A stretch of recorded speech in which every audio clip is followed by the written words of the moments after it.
Hello and welcome to MediaWhorz. I'm Kora, and today we will be finishing up our Uwe Bowl competition with my nominee. Our current forerunner is K-Man's nomination of Uwe Bowl's House of the Dead, which secured the group's first 1 rating. There can be only one. However, another film still could beat it by getting a unanimous 1 rating. Now, my pick for least favorite director is actually a directing duo, known for their series of parodies, often referred to as the movie movies. That's right, my pick is the diabolical duo that is Friedberg and Seltzer. And my nominee is their magnum fuck us disaster movie.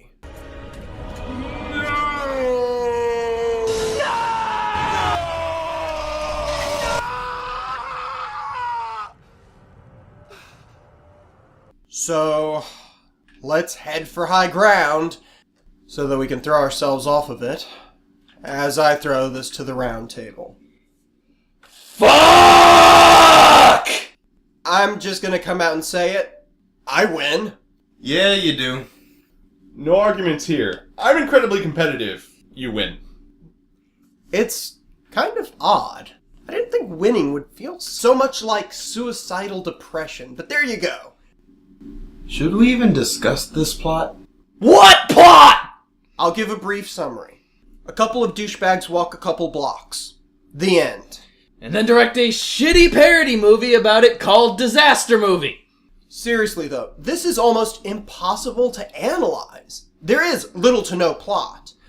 The characters are insubstantial call-outs to better films and the comedy. The comedy.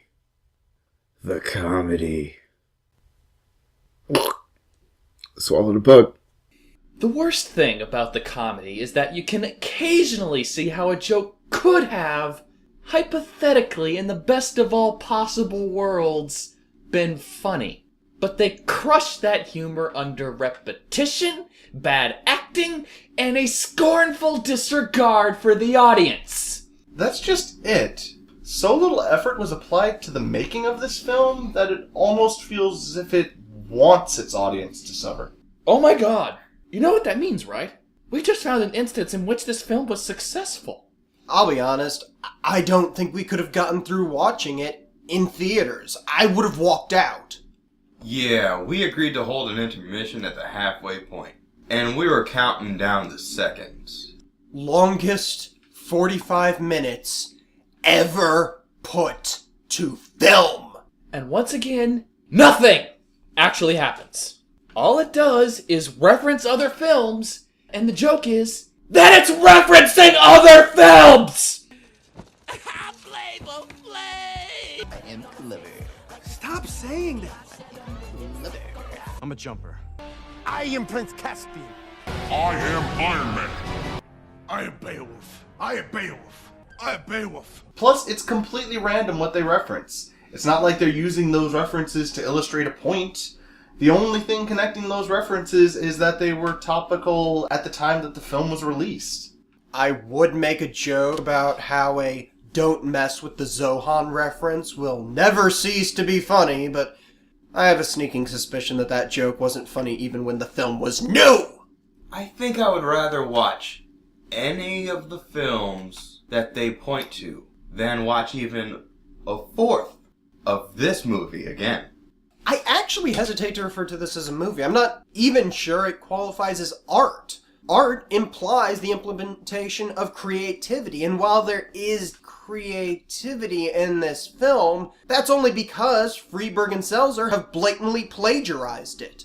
In all seriousness, all of the jokes in this film are either poorly implemented slapstick, thrown into poorly acted scenes from dramatic movies, or are jokes stolen from comedies they claim to be parodying. It's like that time I went to Jimmy's house and took his TV as satire of how I didn't have a TV.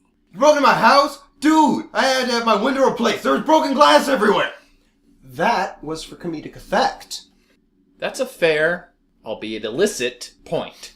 Even the elements that could have theoretically worked only came that close to working because they were stolen from more competent production teams. Plagiarism, that's resourceful. And the worst thing is, if they were going to steal so blatantly from other works, they could have at least stole their goddamn plot that was halfway decent! Nothing of consequence happens in this film. It's a bunch of cardboard cutouts who simultaneously have no personality, yet still are completely loathsome as they run from a scene from one film trailer to the next. That's not parody! That's not satire! That is a waste of money, effort, and most of all, our time! There are probably worse ways to waste money. I mean, you could stack it up in a pile in front of an underfunded children's hospital and burn it. But short of that, I can't even justify watching this film. Some films you can at least enjoy as a group, but how would you even suggest this to a group? Hey guys, there's a party in my pocket and everybody's committing suicide. Maybe you could enjoy this film if you, I don't know, cut out half your brain and replaced it with cocaine and absinthe. That might work, actually. I mean, absinthe does count as negative brain. Since thinking about the whole of this movie counts as a thought black hole, let's try and focus in on more isolated elements. For instance, some of us took offense, you might say, to the character of Junie. Oh, fuck my fucking fuck! Yeah, Friedberg and Seltzer used this obvious and obnoxious Juno reference in order to mock referential humor. Wake up and smell the Prius. I know it's an inconvenient truth, but it's called global warming. So it's a reference, making references, that is used to rail against references? It's like shitception! And then, after they got the audience to thoroughly hate her, they had this teenager and her unborn child get ripped apart by Alvin and the Chipmunks. You just said that sentence. I know. I feel dirty. I wish I could unsay it. I'm gonna say something controversial. Blunt force trauma to a pregnant belly is not funny. Okay, maybe that's not so much controversial as it is common fucking sense! There is a reason there aren't that many slapstick comedies about aborted pregnancies! Just wait until I get somebody to endorse my script. Yeah, the stuff they do to her or have her do in this film is just unnerving. I mean, we obviously know that the actress isn't pregnant, but there is a part of your brain that you just can't seem to turn off that is constantly asking, why are you willingly subjecting your eyes to this? And when it isn't seeking to offend your basic human instincts, it's incredibly dull. Well, that's mainly due to the fact that many of the jokes tend to run on for minutes. This movie was constantly alternating between making me want to vomit, making me suffer from mind-numbing boredom, and making me want to vomit from mind-numbing boredom. You know, I've often heard that all Friedberg and Seltzer's films are just scenes from movie trailers stitched together with bad slapstick thrown in. And while that's technically true of this film, it really doesn't even begin to encapsulate it. First of all, a film made out of stitched-together movie trailers would be far more entertaining than this. That's because people actually put effort into making movie trailers. The actors here feel like they've had all the passion in their lives robbed from them and replaced with alcohol and cocaine, which probably would be more enjoyable. It actually only just occurred to me that this is actually the first time I've ever watched an entire Friedberg and Seltzer film. They became my least favorite directors solely through a fraction of Meet the Spartans. I've never finished one of their films because I never had any incentive to. Well, congratulations. You finally passed that milestone. Felt more like passing a kidney stone. While we're on the topic of things that get pissed, maybe we should talk about that final scene. Oh, right. They decide to wrap up the film with a rendition of I'm Fucking Matt Damon. No additional joke. No satire. They just shit out a crappier version of the song. Why? I don't fucking know. Maybe Always Look on the Bright Side of Life just wasn't topical enough. I mean, I can't wait for their new album. Let it be shittier with almost nothing else fucking changed! You stood on the shoulders of geniuses to accomplish something as fast as you could, and before you even knew what you had, you patented it and packaged it and slapped it on a plastic lunchbox, and now you're selling it. You want to sell it. Actually, here's an even more appropriate quote for you. Were you going to plagiarize the whole thing for us? Do you have any thoughts of your own on this matter?